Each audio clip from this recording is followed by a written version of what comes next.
Bismillahirrahmanirrahim. Assalamualaikum warahmatullahi wabarakatuh. Berbicara sholawat, rata-rata kita itu nggak tahu arti sholawat ya, nggak tahu bacaannya. Sholawat itu artinya apa? Sholawat itu secara sederhana diambil dari kata sholla yusolli. Sholla yusolli itu kan artinya doa. Dalam istilah sholawat itu diartikan sebagai doa, keberkahan, rahmat, ridho. Jadi sholawat itu artinya doa, berkah, ridho, rahmat kepada siapa? Atas siapa? Atas junjungan kita Nabi besar Nabi Muhammad sallallahu alaihi wasallam. Jadi bersolawat itu berdoa ya, dan juga rahmat, ridho, magfirah dari Allah Subhanahu wa taala. Sholawat itu ibadah yang paling unik. Unik sekali. Kalau ibadah yang lain tuh lari buat hambanya. Tapi ketika berbicara sholawat, bahkan Allah sendiri bersolawat. Hal ini kan difirmankan Allah surat Al-Ahzab ayat 56. A'udzubillahi minasyaitonirrajim. Innallaha wa malaikatahu yusholluna 'alan nabi. Ya ayyuhalladzina amanu shollu 'alaihi wa sallimu taslima.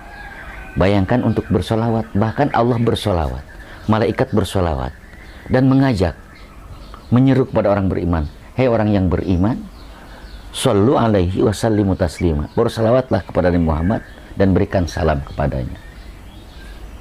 Apa arti sholawat Allah terhadap Nabi Muhammad? Apakah seperti kita? Bukan. Sholawat Allah atas Nabi Muhammad bentuk pujian Allah di depan para malaikat. Inilah ahbabul khalqi ilallah. Inilah makhluk yang paling dicintai Allah. Inilah sebaik-baik makhluk. Itu pujian Allah. Dan sholawat Allah terhadap Nabi Muhammad adalah wujud kasih sayang Allah, wujud ridho Allah, wujud berkah Allah terhadap Nabi Muhammad SAW. Sedangkan salawatnya malaikat kepada Nabi Muhammad adalah ampunan dan doa para malaikat kepada Nabi Muhammad SAW. Nah, bagi kita salawat itu apa? Bentuk kecintaan kita, bentuk takzim kita, bentuk penghormatan kita kepada Nabi Muhammad SAW. Jadi salawat itu beda. Kalau Allah pujian, malaikat doa, kalau kita bentuknya cinta ya. Lalu untuk apa kita bersolawat? Manfaatnya apa? Banyak manfaatnya, banyak hikmahnya kalau kita bersolawat. Dalam satu hadis yang diriwayatkan Imam Tirmizi, inna aulabi yaumal qiyamah man aksaro alayya sholatan. Barang siapa yang ingin dekatku pada hari kiamat, dialah orang yang paling banyak bersolawat ya. Jadi kalau kita bersolawat satu kali saja, Allah balas 10 kali lipat. 10 diangkat derajat, 10 dihapuskan dosa, 10 diselesaikan masalah kita. Satu kali solawat saja. Solawat ini wajib sekali seumur hidup. Bahkan tidak sah solat kita kalau tanpa solawat. Lihat di tasyahud akhir solat, kalau nggak ada Allahumma sholli ala Muhammad wa ali Muhammad kama shallaita ala Ibrahim wa ala Ibrahim, tidak sah solat kita. Bahkan kalau kita berdoa tanpa sholawat pun, percaya doa kita tidak akan dijawab oleh Allah. Makanya kalau dalam doa, setelah kita memuji Allah, bersalawat baru kita mohon ya. Itu ada berdoa ya, ada berdoa, puji Allah, setelah pujian bersalawat, lalu kita mohon kepada Allah. Jadi barang siapa yang memperbanyak sholawat terhadap Nabi ya, barang siapa yang, apalagi di hari Jumat ya, hari Jumat itu sangat dianjurkan sekali. Barang siapa yang memperbanyak sholawat padaku di hari Jumat, dia akan datang pada hari Jumat juga sholawat itu. Jadi orang yang punya bersolawat itu justru akan mendatangkan syafaat Nabi. Hal ini sebagaimana salah seorang wali pernah bermimpi. Wali ini tidak pernah bersolawat dalam sehari-harinya. Ketika bermimpi, dia bermimpi ketemu Rasulullah SAW. Dia manggil, ya Rasulullah. Rasul sama sekali tidak nengok.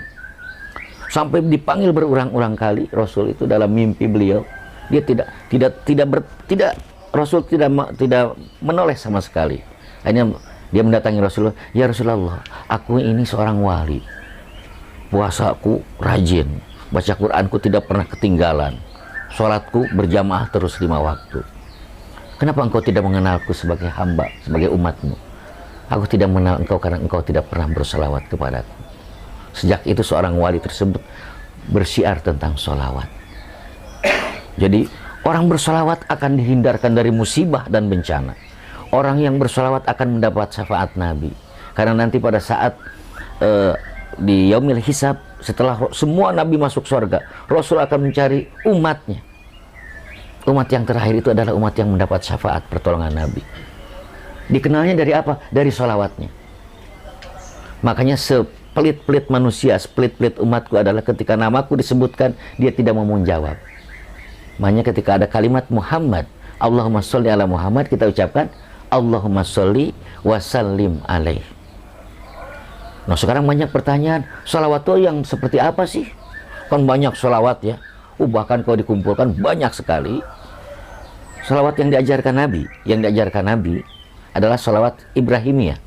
Sholawat yang seperti dalam sholat kita, Allahumma sholli ala Muhammad wa ali Muhammad kama shollaita ala Ibrahim wa ala Ibrahim, sampai akhir.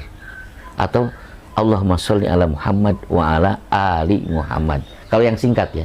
Kalau yang singkat bawa alinya ya. Wa ala ali Muhammad. Ali itu keluarganya Nabi Muhammad sallallahu alaihi wasallam.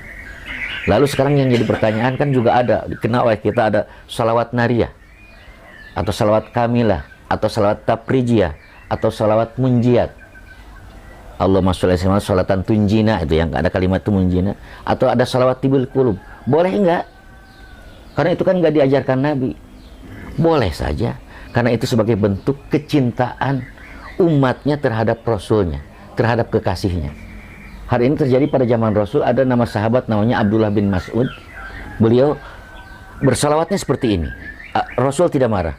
Allahumma ij'al salawataka wa rahmataka wa barakataka ala sayyidil mursalin wa khatamin nabiyyin wal muttaqin, sampai akhir. Atau ada juga salawat yang dipopulerkan oleh Imam Syafi'i.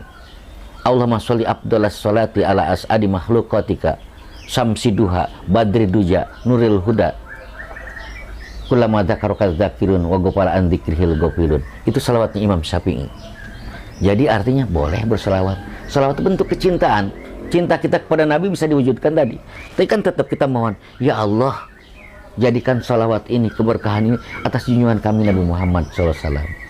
Jadi kenapa kalau kita nih misalkan saya bawanya Sayyidina, sedangkan Nabi ngajarin kalau dalam sholat tidak boleh ditambah ya, sebagaimana apa adanya.